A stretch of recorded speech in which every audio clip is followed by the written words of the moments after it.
Patrick Lecture 250, I had split into two parts. So this is the last week of the second part.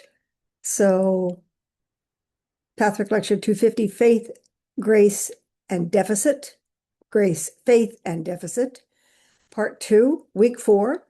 And this part I called Surrendering to the Gift of Life. I try to reserve for the fourth week a sort of summary of what the lecture is about that doesn't need a lot more process. So I'm not leading people into more exploration, but rather perhaps assisting them to wrap it up. So this section starts out with, I'm going to read the two-sentence quote from the lecture. You neither lack grace nor faith. As all else, it already exists in you.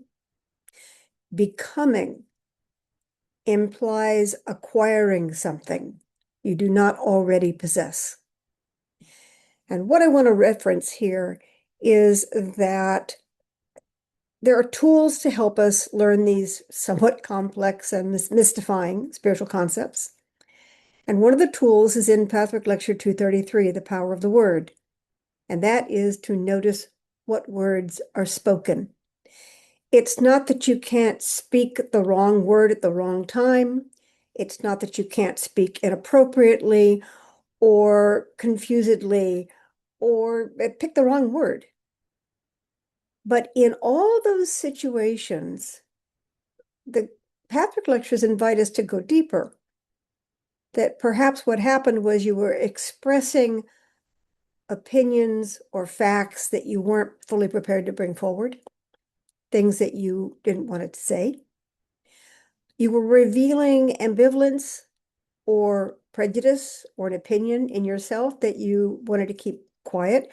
So it's not that you made a mistake, because there are no accidents and there are no coincidences, but rather that you didn't do what you wanted to do. You didn't communicate what you in your ego state wanted to communicate.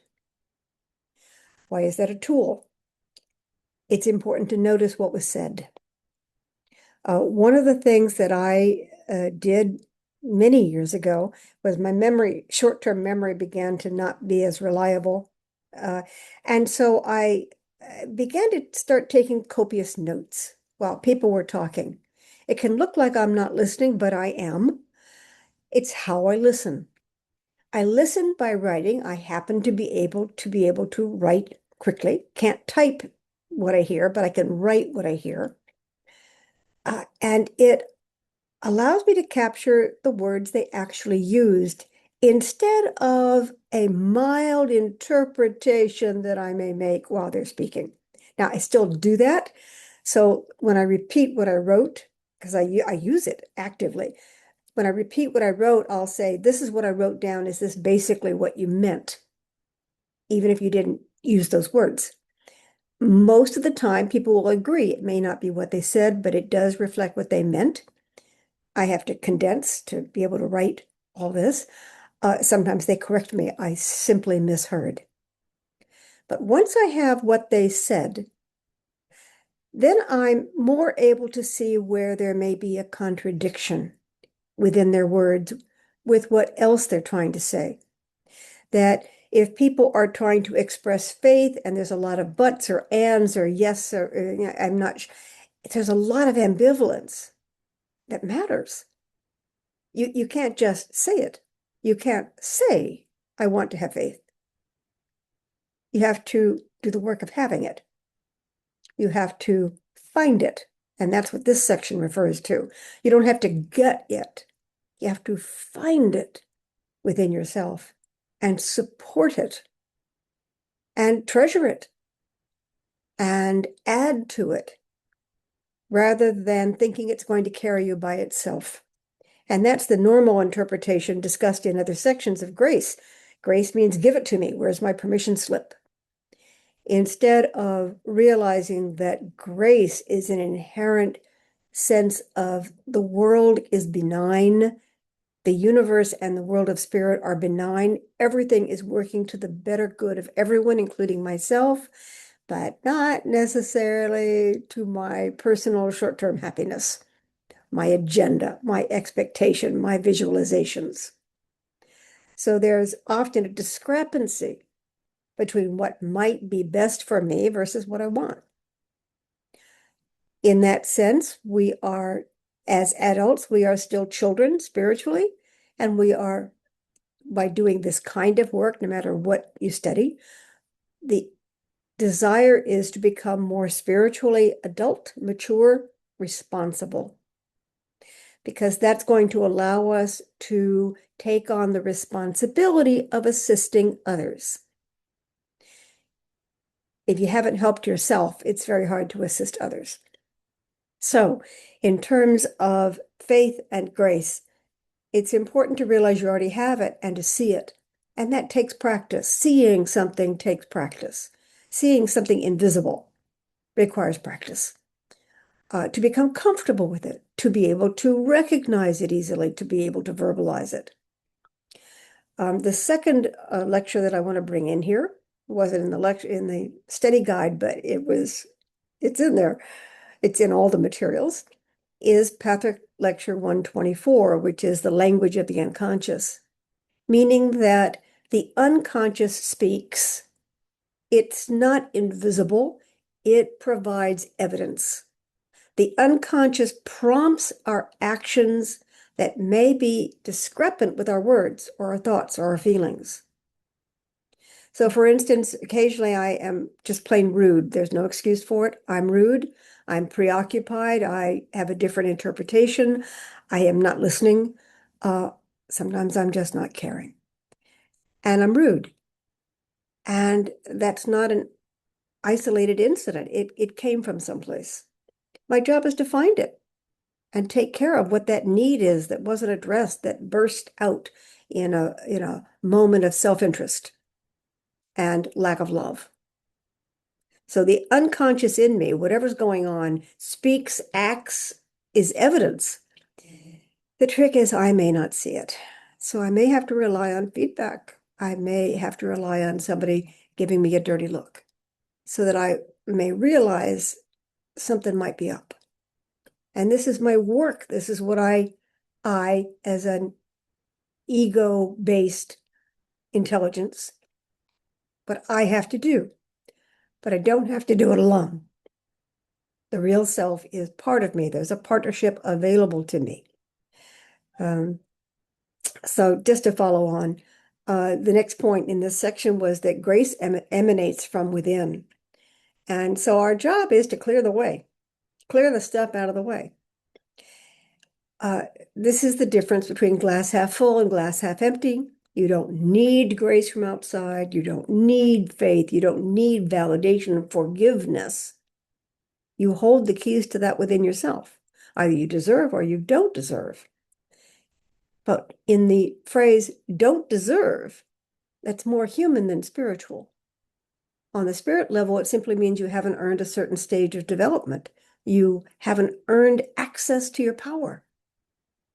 So by allowing grace to emanate forward, we are also creating access for our life force to become activated and to manifest in the world. Now, naturally, you want that life force not to turn out to be King Kong or Godzilla. So that's the fear.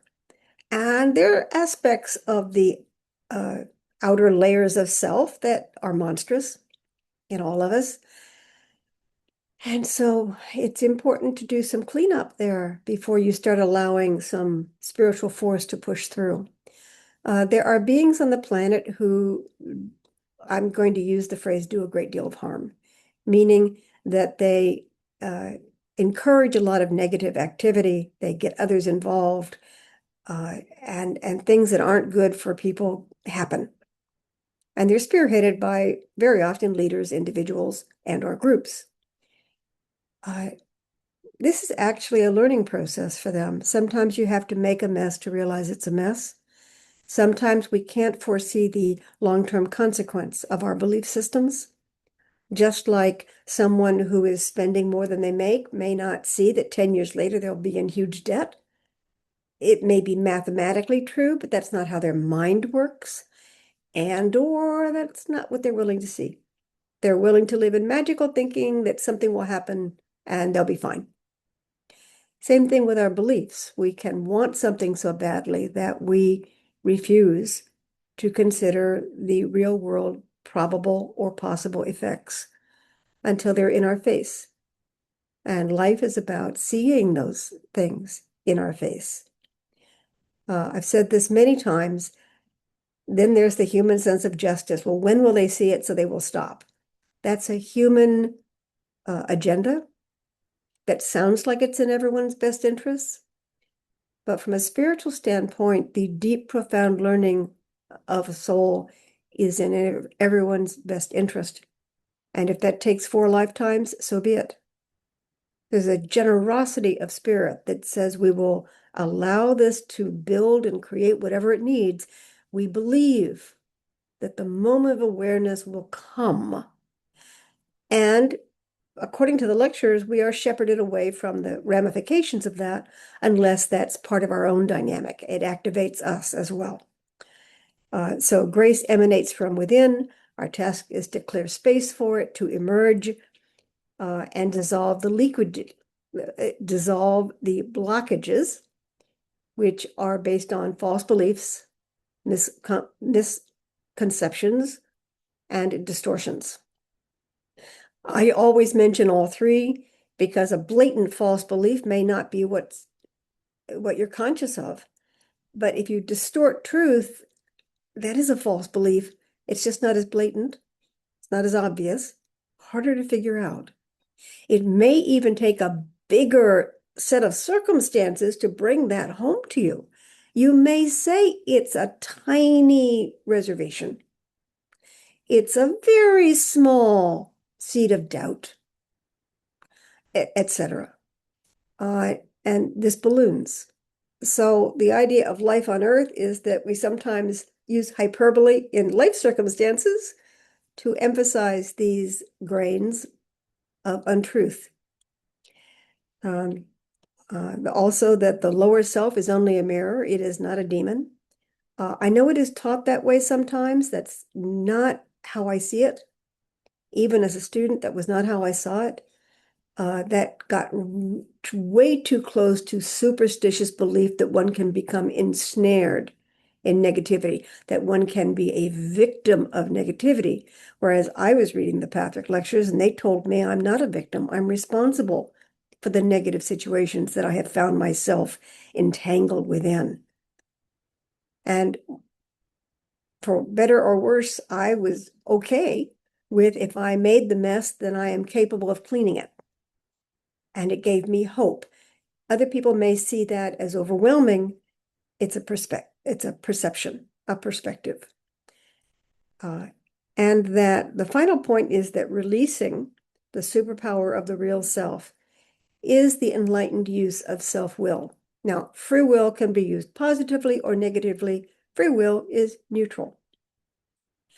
When we use it for self-interest, it goes negative. Even if some other people benefit, the idea of self-interest is limited. Me, my family, my community, my group, versus all. And anything other than all in its long-term effects is negative. It's not loving.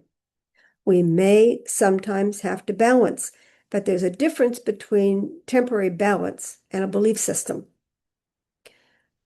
So who stops you from saying yes to life's opportunities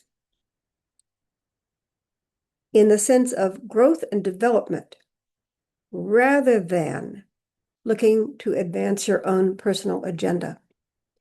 Now, some people cloak their agenda in, I have a positive goal. Why should I not try to achieve that? In general, it invites the lower self. It opens the door for lower self to come in and help guide you to a more self-interest aspect of that so-called positive agenda. Is it sneaky? Yes. I'm not saying the lower self isn't sneaky. But I'm inviting you to consider that the lower self may be your best friend. It's like the one friend who will tell you the truth and not get involved with how upset you are about it. The lower self may not have this positive agenda in mind, but that's the long-term effect of it leading you into negativity, is your positive is going to wake up. It's just a matter of time.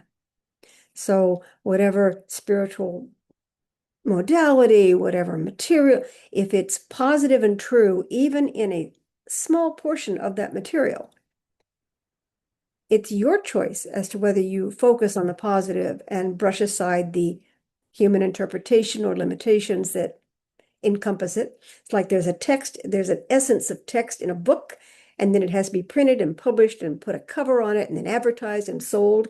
It's a lot of layers to put on an idea.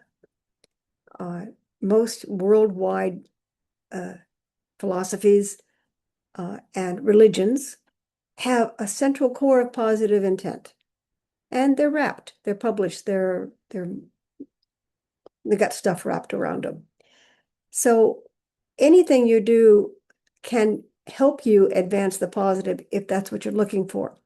What I'm speaking of here with the lower self and the words and is how you can become distracted, confused, and tricked. And that's a process to determine that. Just like as adults, we figure out how to determine who a good friend is, or who a responsible partner is, or who we want to entrust our deepest selves to in terms of personal relationship. These are decisions we make, and they are either done well or they're not done well, and the consequences are also ours. And if we make the wrong decision, it is our job to reverse, change, edit the decision, but not to quit, but to consider either other avenues of expression or give it another go. So thank you for listening to this lengthy 8-week study of Patrick Lecture 250, Grace, Faith, and Deficit. I hope you read the lecture. My words don't do it justice. Thanks for listening.